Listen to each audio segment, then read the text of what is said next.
The mission of the Inattentive ADHD Coalition is to ensure that children with inattentive ADHD are diagnosed by the age of 8 and that adults with inattentive ADHD receive prompt and accurate diagnosis when seeking help. To learn more about our mission and how you can help, visit iadhd.org. Nice to meet you, Grace. I'm Catherine Ellison. I'm a journalist and author of several books, most importantly to my heart, the family memoir, Buzz, A Year of Paying Attention. I'd love to hear you identify yourself. Where are you calling from? Nice to meet you. I'm in Hayward, Wisconsin, which is about an hour south of Lake Superior. I hear that you're a minister. Yes, yeah. So today is a Monday after a Sunday. It's a chill day. What kind of minister are you? Can you tell us a little bit about that? I'm a pastor in the United Methodist Church, designated as a provisional elder, just one church full time. And I've worked in various settings for about 18 years, and I've only been in this church for 1 year. I read an essay that was based on something that you wrote, and it said that it took you 15 years to become a minister. I was working as a minister all that time, called a licensed local pastor. And for a long time, I thought that's what I would be. I had a master's degree that I received in 2009, but the process of getting from a licensed local minister to a provisional minister and then fully ordained was always a huge difficulty for me. I just thought I must be a horrible person, that I can't do this. Common ADHD slogan, right? I have to be ashamed all the time, and Yeah. I'm horrible. Oh my And gosh. I talked to my therapist, and I was like, I don't know if I deserve to apply again, because I'd applied 4 times. There was always something in the paperwork missing or in my answers missing. There was always a detail missing. She said, why don't you deserve to try again? Before we talk about that, I'm really curious. It sounds like this is really a calling for you. When did you know that this is what you wanted to do? When I was a kid, I enjoyed listening to people's stories. I was always the one that was the mediator in any kind of disagreements over a kickball or something. I had people identify that in me. I was asked to teach Sunday school or lead the youth group. Wow. Had the inner call, but I also had affirmations from other people. Yeah. Yeah. That's so cool. But you weren't diagnosed with ADHD until you were 42 years old? Correct. Yeah. Wow. Why do you think it took so long? My dad is a psychologist, and my mom is an educational professional. She has a doctorate in education. She just, at that time, as we know now, it is so gender biased against girls and women. They just thought that was me being me. Oh my. Oh, wow. My dad still doesn't quite believe it. He's just shocked. When he was coming up in his studies, he did a thesis project. Oh my goodness. On ADHD. Oh, on- wow. on- So you have said that maybe it would have made your life easier, right? If you'd have been diagnosed as a child, or how do you think it would have changed your life? That's a good question. I've had a great life.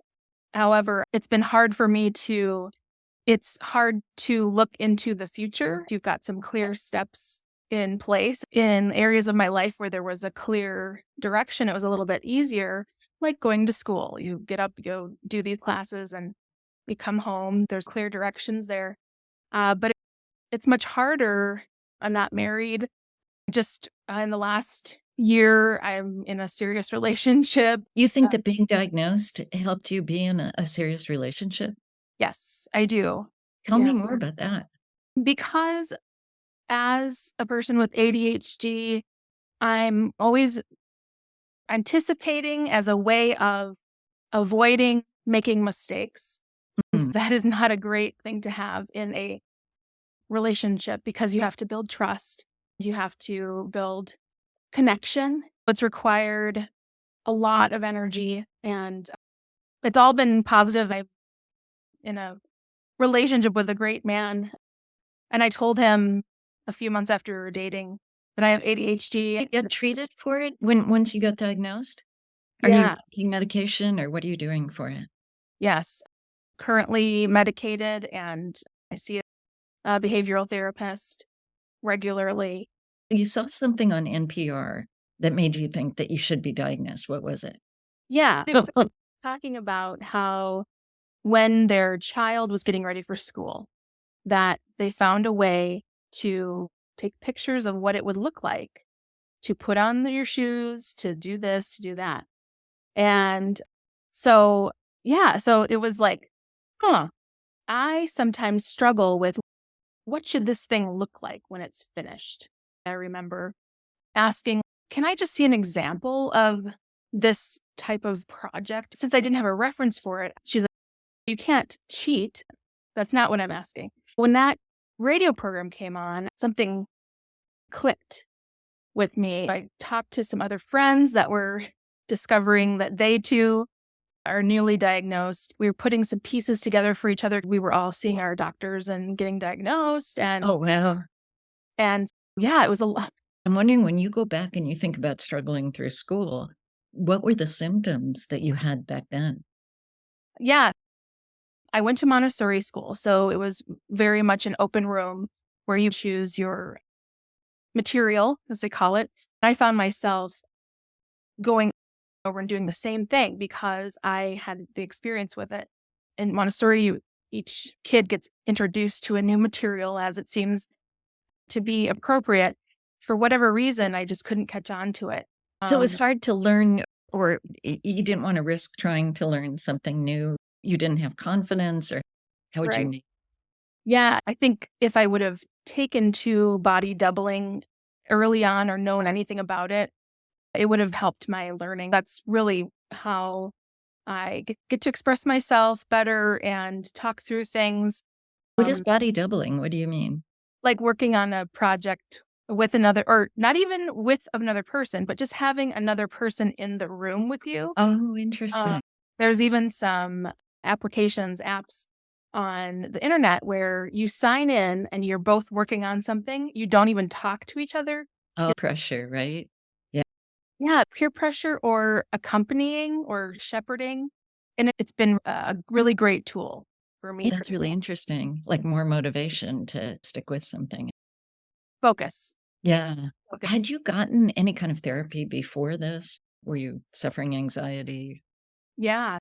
I was diagnosed by a psychiatrist about 15 years ago with obsessive compulsive disorder. Well, Uh, that So was like a coping mechanism, I bet. Yeah. it's a great tool because you're not sure of the future as a person with ADHD. Your brain doesn't allow you to see things that are coming towards you. You try to manipulate your surroundings to help you in those endeavors. It's kind of a girl thing to do in a way, because boys can act out, but girls get more anxious and trying to be perfect. And maybe that's what helped you get through. I was impressed that you did get through grad school, even if it took a while.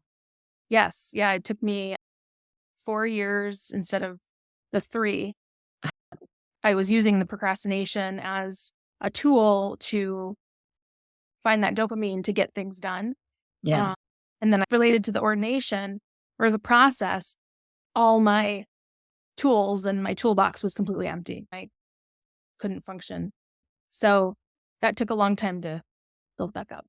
Wow. It's great that you just persevered until you accomplished your goal, no matter how long it took. So that's pretty great. But do you feel like you still have OCD? I'm not sure. I was on board with it.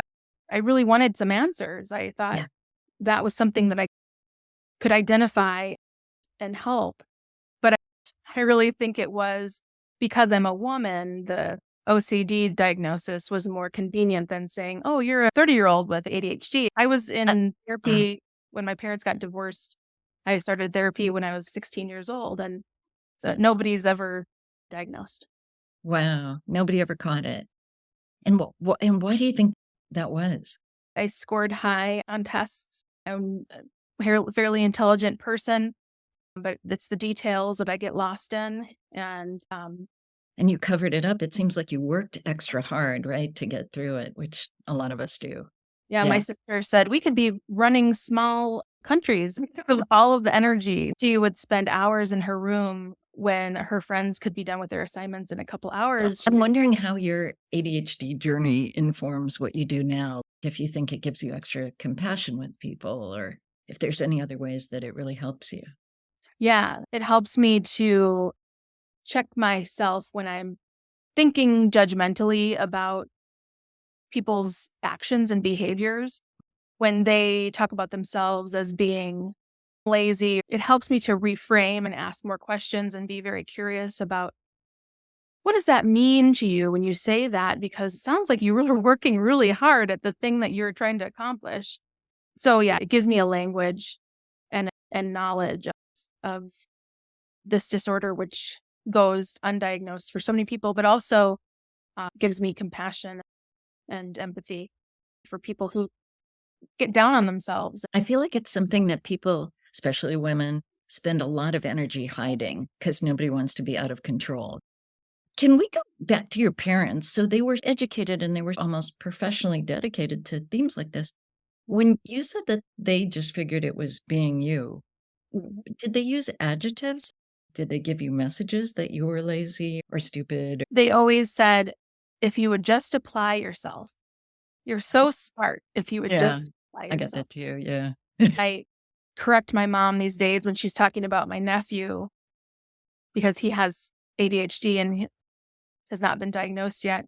But there's red flags all over the place. Mom, you just have to remember this is a whole new world. This is not a lazy kid.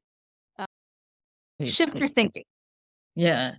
That's wonderful that you're in a position, you and your sister are in a, it's wonderful that you have that solidarity. It's not just you and your parents can say it's a fluke. I wonder if one of them had ADHD. My dad, but he will never get diagnosed. It's not in the cards for him. He's of the generation where that ADHD is just for misbehaving little kids. No, he's a psychologist and he's helped a lot of people. What a blind spot, huh? Yeah. So I love him, and my sister and I talk about what we go through, and we see lights go on in his eyes, but I don't think he'll ever get diagnosed.